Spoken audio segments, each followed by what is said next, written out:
И така, днес ще се учим да правим това. Виждате, на ледчета.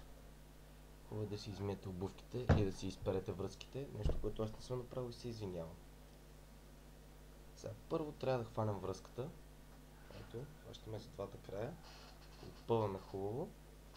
И тук аз имам нещо, което на моите обувки го има. Няма се надея какво е. Пише Core Tradition. И това нещо ще си го сложа по средата. Ето е, така ми става на мене. Нямам се надея какво е, но много хубаво, ако си намерите, си сложете. Така, това вече ми означава средата. То трябва да дойде точно, логично, по средата на обувката. И какво правим? Хващаме двата края и просто ги мушкаме ето от тук. През първите дупки.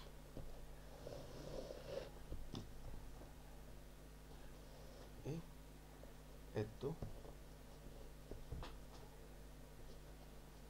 първото рече е готово. Сега. Не може да кръстосваме тук връзките, защото ще стане грозно и ще се вижда. С това какво правим? От тази страна, ето вижте, тук, тази, пропускаме първата дупка и идваме директно на втората. Ето така. Така, сега тук има една празна дупка. Ето, виждате. Хващаме тази една от целия път, идва в следващата, т.е. тя се пада трета тук. Отправяме си тук да ни е хубаво. Ето, сега има едно празно място тук.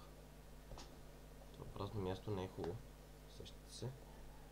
Затова минаваме от тук. С тази връзка от тази страна. То беше логично, че там няма да остане празно. Преминава през целия път и идва отново тук, където сме си оставили празно място. Взимам тук отзад. Ето вече станаха 3 редчета с мръсните ми връзки. Съжалявам за което. И така. Сега отново повтаряме същото действие. Прескачаме една тук. Виждали се? Ето оставяме една празна.